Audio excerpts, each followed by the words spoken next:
Everyone, welcome back to our channel Suni mini world. అందరూ ఎలా ఉన్నారు? నేను చాలా బాగున్నాను. అందరికీ హ్యాపీ ఉగాది. ఈ వీడియో వచ్చేలోపు ఉగాది అయిపోతుంది, బట్ ఎనీవేస్ జస్ట్ విష్ చేస్తున్నాను. అండ్ ఈరోజు అయితే ఉగాది వ్లాగ్ షేర్ చేసుకుంటున్నాను. పెద్ద ఏమీ సెలబ్రేట్ చేయట్లేదు, సింపుల్గానే, బట్ ఎనీవేస్ షేర్ చేసుకుంటున్నాను. నా ఛానల్ ఎవరైనా కొత్తగా చూస్తూ ఉంటే please subscribe my channel. And video అయ్యేలోపు ఎంతో కొంత యూస్ఫుల్ ఇన్ఫర్మేషన్ అయితే ఉంటుంది. ప్లాన్స్, హెల్త్ టిప్స్, ఫుడ్ అలా అనమాట. అండ్ ఈ ప్లాంట్ అయితే నేను ముందు రోజు ఫ్రెడ్ మేర్లో తీసుకొచ్చాను. $10 అనమాట. ఇంతకుముందు బొకేస్ వాడేవాళ్ళము పండుగలు వచ్చినప్పుడు, బట్ ఈ మధ్య ప్లాంట్సే కొంటున్నాము. ఎందుకంటే నెక్స్ట్ ఇయర్ కనీసం ఒకటో రెండో పువ్వులైనా వస్తాయి కదా, సో అలా అనమాట. సో పువ్వులన్నీ కూడా కట్ చేసిన తర్వాత కొంచెం వాటర్ వేసి దానిని బయట పెట్టుకుంటున్నాను.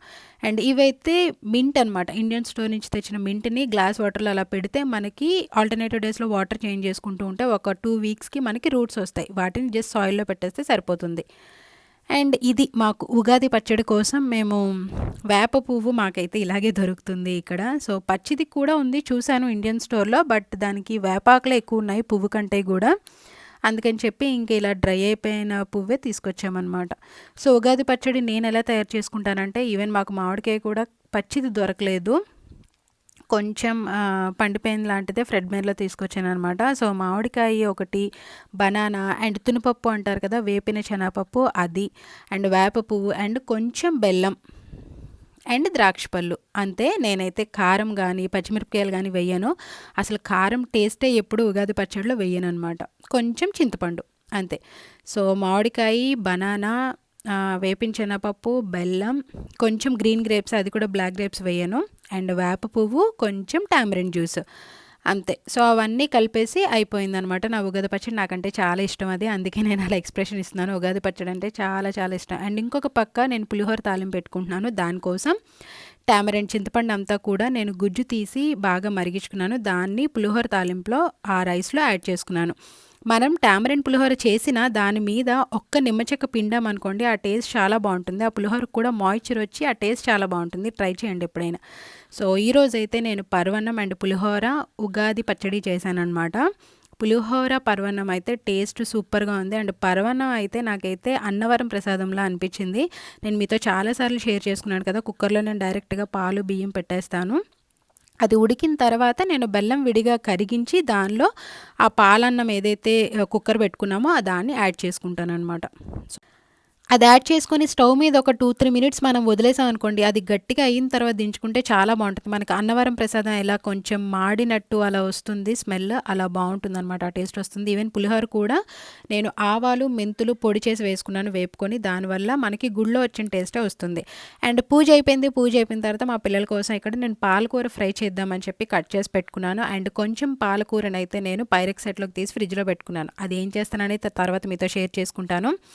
అండ్ మన అమ్మ వాళ్ళు మన చిన్నప్పుడు ఉండే పాలకూర, ఉట్టి పాలకూర ఫ్రైతో చాలా అన్నం తినేవాళ్ళము, గుర్తుందా? అది చాలా టేస్టీగా ఉండేది. ఇప్పుడు పాలకూర అంత టేస్ట్ ఉండట్లేదు అనుకోండి, బట్ ఎనీవేస్ పాలకూర అనేది నేను ఫ్రై చేస్తూ ఉంటాను అనమాట మా కిడ్స్కి ఇవ్వడానికి.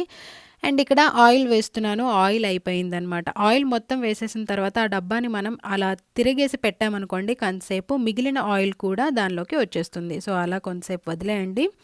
అండ్ ఇక్కడ నార్మల్గానే పాలకూర నేను ఫ్రై చేసుకుంటున్నాను. పెద్ద స్పెషల్ ఏమీ లేదు, బట్ పాలకూరకి ఏంటంటే ఎక్కువ ఎల్లుల్లిపాయలు వేసుకుంటే, గార్లిక్ ఎక్కువ వేసుకుంటే ఆ టేస్ట్ బాగుంటుంది ఉల్లిపాయల కంటే. అసలు ఉల్లిపాయలు వేసుకోకూడదు పాలకూరకి. ఎక్కువ జీలకర్ర, గార్లిక్తో ఫ్రై చేసుకుంటేనే బాగుంటుంది. ఈ కర్రీ తొందరగా కూడా అయిపోతుంది అండ్ హెల్త్కి కూడా చాలా మంచిది. కనీసం పాలకూరనంట డైలీ ఒక్క బౌల్ అయినా సరే బాయిల్ చేసుకున్న స్పినాచ్ తింటే చాలా మంచిదంట. బట్ మనం ఒకేసారి వండేసుకుంటాం. కనీసం వీక్లీ థ్రైస్ అయినా సరే పాలకూర తింటే మంచిదంట. ఏం లేదు, జస్ట్ ఎండుమిరపకాయలు, గార్లిక్, కొంచెం జీలకర్ర, కరివేపాకు అండ్ ఆవాలు వేసి తాలింపేసాను. ఆ తాలింపు అయ్యే లోపు నా కొత్త నైఫ్ సెట్ చూపిస్తున్నాను మీకు. అది మేసీస్లో తీసుకున్నారు మా హస్బెండ్. $15 $20 పడిందంట. ఎగ్జాక్ట్గా అడిగితే గుర్తులేదన్నారు కాస్ట్. అలానే ఉంటుంది 15-20 మధ్యలో. అండ్ ఏంటంటే ఇది 10 పీస్ సెట్. నైఫ్లతో పాటు కవర్ కూడా ఇచ్చారు. నాకు మెయిన్గా నచ్చింది యాక్చువల్గా కొత్త నైఫ్స్, అందుకు నచ్చింది. అండ్ ఇంకొకటి ఏంటంటే కలర్స్, డిఫరెంట్ కలర్స్ ఉన్నాయి కదా. యాక్చువల్గా నేను పెద్ద నైఫ్స్ యూజ్ చేయను, కంపల్సరీ నేను కట్ చేసుకుంటాను. వారానికి ఒక్కసారి అయినా సరే నా ఫింగర్స్ కట్ అవుతాయి ఎంత జాగ్రత్తగా కట్ చేసినా. సో అదనమాట, కొంచెం ఎక్కువ చేశాను కదా నైఫ్తో. నాకైతే కలర్ నచ్చింది. నేనైతే ఇది ఓపెన్ చేశాను. ఫస్ట్ ఒక నైఫే ఓపెన్ చేశాను. ఒక్కొక్క దానికి ఒక్కొక్కటి, చికెన్‌కి ఒకటి, ఫిష్‌కి, ఆనియన్స్ కట్ చేయడానికి అలా డిఫరెంట్ సైజెస్ ఉన్నాయన్నమాట. సో, నేనైతే ఆ యెల్లో కలర్ నైఫ్ ఓపెన్ చేశాను ప్రస్తుతానికి. ఉన్న నైఫ్‌లన్నీ కూడా షార్ప్‌నెస్ పోతే అప్పుడు వేరేది ఓపెన్ చేయొచ్చు అని చెప్పి పెట్టేశాను మిగిలినవి. నా పాలకూర ఫ్రై అయితే అయిపోయింది. అండ్ ఫస్ట్ నేను ఇందాక ఆయిల్ వేసుకున్నాను కదా డబ్బాని, దాన్ని రివర్స్ చేసి పెట్టాను కదా, ఎంతో కొంత ఆయిల్ వస్తుందన్నాను, అదొచ్చింది. దాన్ని మళ్ళీ కూడా నేను రీఫిల్ చేసుకుంటున్నాననమాట. ఆయిల్ డబ్బాలో వేసుకుంటున్నాను. అండ్ మళ్ళీ కూడా అలా డౌన్ చేసి పెట్టాను. మళ్ళీ ఎంతో కొంత ఆయిల్ వస్తుందని చెప్పి. సో, మొత్తం ఆయిల్ అయిపోయిన తర్వాత మనం పడేయొచ్చు దాన్ని. చాలామంది పిల్లలకి ఆకుకూరలు తినడం అంటే చాలా చిరాకు, ఇష్టం ఉండదు. అలాంటి వాళ్ళకి వేడి వేడి తోటకూర ఫ్రై గానీ, పాలకూర ఫ్రై గానీ అన్నంలో వేడి వేడిగా ఉంటున్నప్పుడే కలిపేసి స్పూన్ ఇచ్చేస్తే టేస్ట్ బావుంటుంది అండ్ ఈజీగా తింటారు, విడిగా కూరగిన్నెలో వేసే కంటే. అండ్ ఈ పిల్లో కవర్ అయితే నేను ఇండియాలో డీమార్ట్‌లో తీసుకున్నాను. 50 రూపీసో ఎంతో చిప్స్ పిల్లో కవర్స్ ఉంటాయి కదా అవి. ఎప్పుడైనా సన్నీగా ఉన్నప్పుడు మార్నింగ్ టైంలో దాని రిఫ్లెక్షన్ అంతా కూడా లివింగ్ రూమ్ అంతా వస్తుంది ఆ చిప్స్ ఉండడం వల్ల. చాలా బావుంటుంది. సో, ఈరోజు వచ్చిందనమాట, అందుకే క్యాప్చర్ చేశాను. అండ్ ఇదైతే పాలకూర దోస బ్యాటర్. నేను ఎలా తయారు చేసుకుంటానంటే దానికోసం ఒక కట్ట పాలకూర తీసుకున్నాను.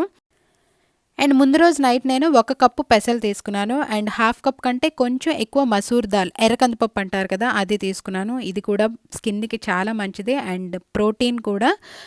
అండ్ హాఫ్ కప్ కంటే కొంచెం ఎక్కువ బియ్యం తీసుకున్నాను. ఇదేంటంటే మనకి క్రిస్పీనెస్ ఇస్తుందనమాట దోస. అండ్ 1 స్పూను మెంతులు తీసుకున్నాను. మెంతులు అనేది చాలా మంచిది. వీటిని ఒకసారి వాష్ చేసుకొని జస్ట్ అలా నానబెట్టేయండి ద హోల్ నైట్. సో, ముందు రోజు నైట్ నానబెట్టేసుకున్నాను. అండ్ నెక్స్ట్ డేకి మనకలా మంచిగా నానిపోయి ఉంటాయన్నమాట. అండ్ ఈ పప్పులన్నీ కూడా ఇప్పుడు గ్రైండ్ చేసుకుందాము. నాకైతే ఇది మా ఫ్రెండ్ దగ్గర నేర్చుకున్నాను. నాతో పాటు డిప్లొమా చదివిన ఫ్రెండ్, యూఎస్‌లోనే ఉంటుంది తను కూడా. పాలకూర దోస అని చెప్పి తనే చెప్పింది. తనేంటంటే నాకు పెసలతో చెప్పింది. ఇంతకుముందు పెసలతో చేసేదాన్ని. నేనే కొంచెం ఈ మధ్య మసూర్ దాల్ కూడా యాడ్ చేస్తున్నాననమాట. మీరు కావాలనుకుంటే వేరే పప్పులు కూడా యాడ్ చేసుకోవచ్చు. మన వంట మన ఇష్టం. నేను మీతో చాలా సార్లు చెప్పాను కదా అదే విషయం. మనం ట్రై చేస్తూ ఉండడమే. రెస్టారెంట్‌లో వండాలి అనుకునే కంటే కూడా హెల్తీగా వండాలి మన ఫ్యామిలీకి అని చెప్పి ఆ వేలో మీరు ఆలోచిస్తే ఎన్నో ఎన్నో వెరైటీస్ మీ అంతటా మీరే వండుకోవచ్చనమాట. సో, ముందు నేను మిక్సీ గిన్నెలోకి కొంచెం పప్పు వేసుకొని అయితే మిక్సీ చేసుకున్నాను. అది పక్కకి తీసుకొని సెకండ్ టైం వేసుకున్న పప్పులో నేను పాలకూరని యాడ్ చేసుకుంటున్నాను. మధ్యాహ్నం నేను లంచ్‌కి పిల్లలకి పాలకూర ఫ్రైయే వండాను కదా, అప్పుడే నేను పైరిక్ సెట్‌లోకి కొంచెం తీసి పెట్టుకున్నాననమాట పాలకూరని. దాన్ని యాడ్ చేసుకొని మిక్సీ చేసుకోవడమే. రోజుకి 1 బౌల్ పాలకూరైనా తింటే హెల్త్‌కి మంచిదంటారు కదా. సో, అలా కంటే కూడా ఇలా దోసల్లాగైతే మనకి ఈజీ అండ్ తిన్నట్టు కూడా ఉంటుంది. ఎవరైతే కిడ్స్ పాలకూర తినడానికి మారం చేస్తారో వాళ్ళకి ఇలా ఈజీగా దోసల్లా వేసి పెట్టేయండి. వాళ్ళకి తెలియని కూడా తెలీదు. నిజంగా టేస్ట్ అయితే పచ్చిగా ఉంటుందో, బాగోదో అని అనుకోవద్దు. చాలా చాలా బావుంటుంది. ఇది నేను చాలా సార్లు చేశాను. ఎలా ఉంటుందంటే వేడి వేడి అన్నంలో మనం ఇంతకుముందు అమ్మ వాళ్ళు చేసేవారు కదా పాలకూర ఫ్రై. ఆ ఫ్రైని వేడి వేడి అన్నంలో కలుపుకొని తినేటప్పుడు మనకి ఒకలాంటి టేస్ట్ వస్తుంది. బావుంటుంది. పాలలాగా ఆ టేస్ట్ వస్తుందనమాట. చాలా బావుంటుంది.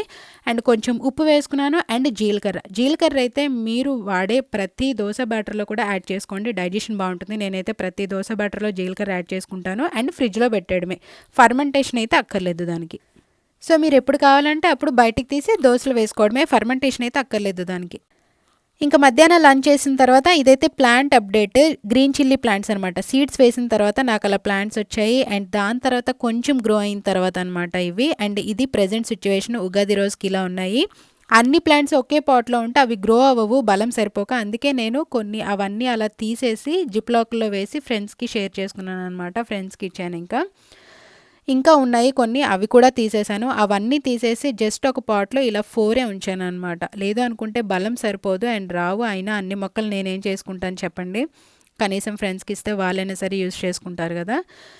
సో, అదనమాట. ఆ బ్లాక్ పాట్‌లో ఉన్నదైతే పెప్పర్ ప్లాంట్స్. అవి కూడా నాకు మా ఫ్రెండ్ ఇచ్చారు. ఇంక ఇవన్నీ కూడా గ్రీన్ చిల్లీ ప్లాంట్స్ అనమాట. సో, అది ప్లాంట్స్ అప్డేట్ అయితే. అండ్ నైట్ అయిపోయింది. ఈవినింగ్ అంతా ఆ పనితోనే సరిపోయింది. అండ్ నైట్ అయితే నేను ఇంకా ఉప్మా చేస్తున్నాననమాట. పెద్ద గోధుమ రవ్వ ఉంటది కదా, దాంతో ఉప్మా చేస్తున్నాను మా కిడ్స్‌కి, మా హస్బెండ్‌కి. అండ్ ఇంకొక పక్క నేను కొబ్బరికాయని కూడా తీసుకుంటున్నాననమాట. ఉగాది కాబట్టి కొబ్బరికాయ కొట్టాము. సో, ఎప్పటిదప్పుడు అది అలా వదిలేసామనుకోండి పోతుంది. అండ్ మా ఇంట్లో కొబ్బరికాయ ఎవరు యూజ్ చేయరనమాట, నేను తప్ప. సో, ఇంక దానిని అలా మనం తీసేసుకొని ముక్కలు చేసేసుకొని మనం డీప్ ఫ్రిడ్జ్‌లో పెట్టుకున్నామనుకోండి, మనం ఎప్పుడు కావాలంటే అప్పుడు యూజ్ చేసుకోవచ్చు. ఇప్పుడు మీకు చూపించాను కదా బ్లాక్ కలరు, అదైతే ఉంచకూడదు. నేనది తీసేసి, అంటే నేను లోపలికంటే తీయననమాట. ఆహ్, నార్మల్‌గా స్టవ్ మీద పెట్టి కాల్చేసి ఈజీగా వచ్చేస్తుంది అది అంటారు. ముక్క ఎక్కడుందంటే చుట్టూ చూపించినట్టు ఉంటుందనమాట. నాకంత హడావిడి పడడం ఇష్టం ఉండదు. కొంచెం మనం కష్టపడితే టైం స్పెండ్ చేస్తే ఇలాగే నాకు ఈజీ అనిపిస్తుంది. హ్యాపీగా చాకుతో తీసేసుకొని ముక్కలు కోసేసుకొని మనం ఒక బాక్స్‌లో పెట్టేసుకున్నాం అనుకోండి, డీప్ ఫ్రిడ్జ్‌లో పెట్టేసుకుంటే సరిపోతుంది. నేనైతే ఆ బ్లాక్‌గా ఉన్నది అంటే లోపలికంటా కూడా తీయననమాట. ఆ బ్లాక్ యాక్చువల్‌గా ఫ్యాట్ అంట, అది తినకూడదనమాట.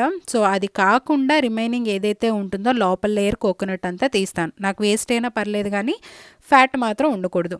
సో నెక్స్ట్ డే మార్నింగ్కి చికెన్ వండుదాం కదా అని చెప్పి డీప్ ఫ్రిడ్జ్ నుంచి చికెన్ తీసి బయట పెట్టుకున్నాను అనమాట. ముందే మనకేంటంటే కొంచెం టైం సేవ్ అవుతుంది.